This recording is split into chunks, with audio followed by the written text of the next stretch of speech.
It's Anne McDowell, Freedompreneur, and coming to you live today for my day 7 of my 30-day video challenge. I'm excited to be here today because I'm going to be telling you a bit about how I actually went into business for myself.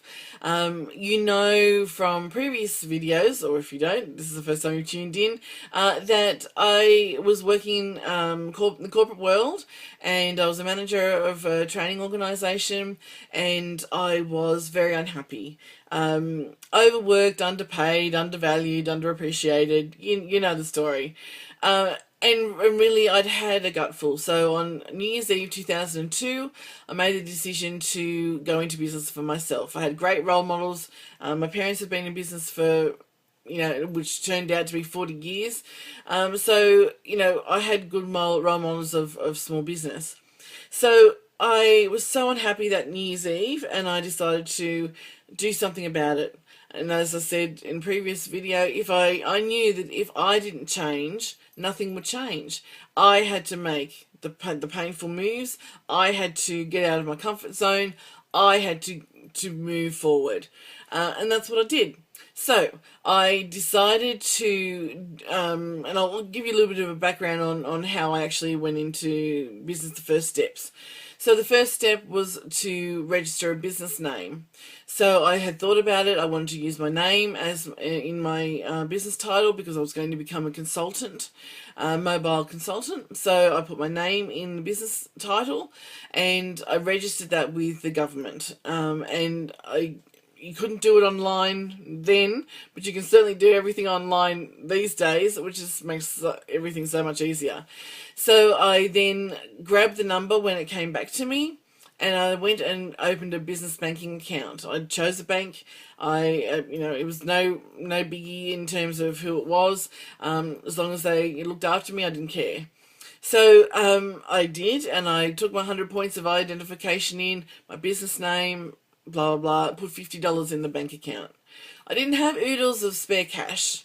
It's a myth that you have to have a certain number of dollars in the bank before you start business. That's not true. But what you do have to have is a budget in mind about what you're going to be spending on your business to get it started. You can't start with $0 and expect $100,000 income. You have to put money into your business in order to get the investment back so that you can then start earning the $100,000 income. So from that point, I didn't have, as I said, I didn't have a lot of spare cash. I designed my own logos, my own stationery. In terms of all of that, I had all of that done myself. Business cards, everything. I did everything. Luckily, I had that expertise in graphic design working through my life, and I just used Microsoft Word. I didn't Microsoft Word, PowerPoint, and also and Publisher were the 3 Microsoft programs that I used. So that's how I created my own logos and my own design. So I was also thinking about then how I was going to, what products and services I was going to offer, and starting to write things down. I started to write down the pros and cons of which product and service and who was going to be the client market. I did my research and I started to plan. The thing that a lot of people don't do is plan. They think that, okay, I got this great business idea, and I'll just go for it and run to the hills with it. It doesn't work like that. You have to plan everything. And I'm a good planner, I have to say. I'm pretty organized, and I put things in systematic order, and that's what my programs will help you with. If you're not a great organizer, my programs will help you and give you templates that actually show you what to do. And basically that's how I started. So it was a very basic beginning. There was no bells and whistles. There was no high flying, graphic designers coming in and that sort of thing. I designed my own websites, which were, looking back on them, were appalling compared to what they are now. But there was nothing 12 years ago. The climate in terms of do-it-yourself was very small, and you had to learn this complex stuff on web, which I'm not a good candidate with that. I'm good at other things.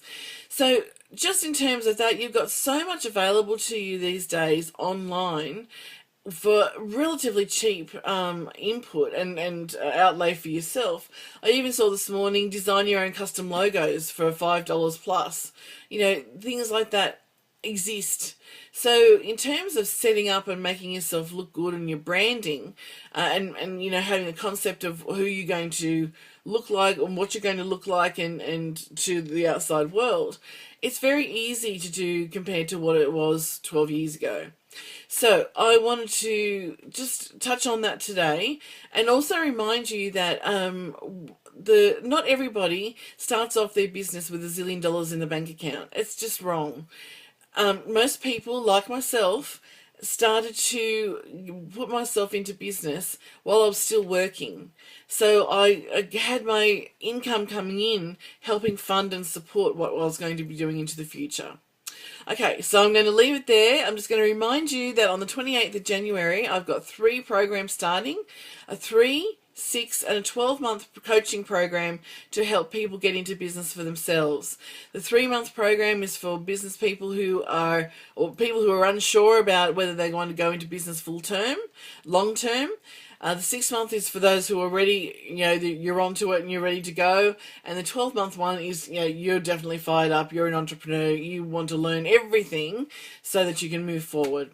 Okay, so I'm going to end up there. I'm going to talk to you further about everything tomorrow. And yeah, looking forward to seeing you then. Have a great day. Bye.